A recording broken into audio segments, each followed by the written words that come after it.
Hi friends, welcome to SK Innovations. இன்னைக்கு நம்ம என்ன பார்க்க போறோம்னா ரேஷன் பாம் ஆயிலுக்கான ஒரு டிப் தான் பார்க்க போறோம். நம்ம பொதுவா ரேஷன்ல கிடைக்கக்கூடிய பாம் ஆயிலை வந்து அப்படியே வாங்கி யூஸ் பண்ணுவாங்க நிறைய பேர். அப்படி யூஸ் பண்றதுனால உடம்புக்கு நிறையவே கெடுதல் இருக்கு.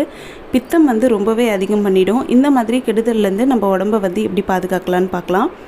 இந்த ரேஷன் பாம் ஆயிலோட நம்ம வந்து ஒரு 2 பொருளை ஆட் பண்ண போறோம். அது என்னன்னா இந்த அளவுக்கு இஞ்சி தோல் சீவிட்டு வாஷ் பண்ணி எடுத்து வச்சுக்கோங்க. கூடவே ஒரு எலுமிச்சை பழ அளவுள்ள புளியை வந்து எடுத்து வச்சுருக்கேன். இந்த புளியில் கொட்டைகள் இல்லாத அளவுக்கு பார்த்து எடுத்து வச்சுக்கோங்க. இப்போ இந்த புளியை வந்து இந்த மாதிரி பிரித்து விட்டுக்கலாம். பிரிச்சுட்டு இதோட ஒரு பொருளை ஆட் பண்ண போகிறோம். அது என்னென்னா நம்ம சமையலுக்கு பயன்படுத்தக்கூடிய கல்லுப்பு தான். அந்த உப்பை வந்து நடுவில் வச்சுட்டு இந்த மாதிரி வச்சுட்டு க்ளோஸ் பண்ணிக்கலாம். க்ளோஸ் பண்ணிவிட்டு இந்த மாதிரி உருட்டிட்டு நம்ம வடைலாம் எப்படி தட்டுவோமோ அந்த மாதிரி தட்டிக்கலாம். இப்போ இந்த புளி ரெடி ஆகிடுச்சு. இதை வச்சுட்டு இப்போ ஸ்டவ்வில் ஒரு அடிகனமான பாத்திரத்தை வச்சுக்கலாம். உங்கள்கிட்ட இரும்பு சட்டி இருந்தால் அது தாராளமாக நீங்கள் பயன்படுத்தலாம். இரும்பு சட்டி இல்லாதவங்க இந்த மாதிரி அடிகனமான பாத்திரத்தில் இந்த ரேஷன் பாம் ஆயிலை கட் பண்ணி ஆட் பண்ணிக்கோங்க.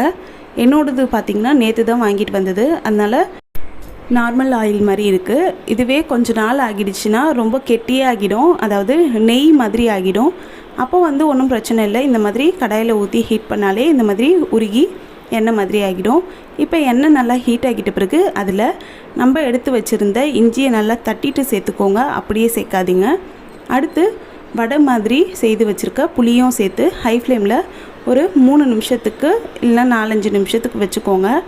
நம்ம சேர்த்துருக்க புளி பார்த்திங்கன்னா நல்லா கருகி போய் வரணும். அதே மாதிரி இஞ்சி நல்லா சுருங்கி வரணும். இதுதான் கரெக்டான கன்சிஸ்டன்சி. பாருங்கள், இஞ்சியும் நல்லா சுருங்கிடுச்சு. இந்த அளவுக்கு சுருங்கிட்ட பிறகு எடுங்க.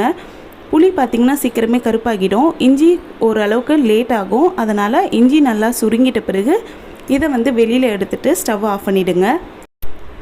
இந்த எண்ணெய் வந்து பார்த்திங்கன்னா நல்லா ஆறிட்ட பிறகு ஒரு வடிகட்டி வச்சு வடிகட்டிட்டு யூஸ் பண்ணுங்கள். இப்போ இந்த எண்ணெயில் இருக்கக்கூடிய பித்தத்தன்மை எல்லாமே நம்ம வந்து எடுத்தாச்சு.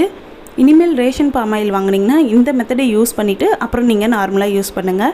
இந்த வீடியோ உங்களுக்கு பிடிச்சிருந்தால் லைக் பண்ணுங்கள், ஷேர் பண்ணுங்கள், கமெண்ட் பண்ணுங்கள். நம்ம சேனலை ஃபஸ்ட் டைம் பார்க்குறீங்கன்னா மறக்காமல் சப்ஸ்கிரைப் பண்ணுங்கள். தேங்க்ஸ் ஃபார் வாட்சிங்.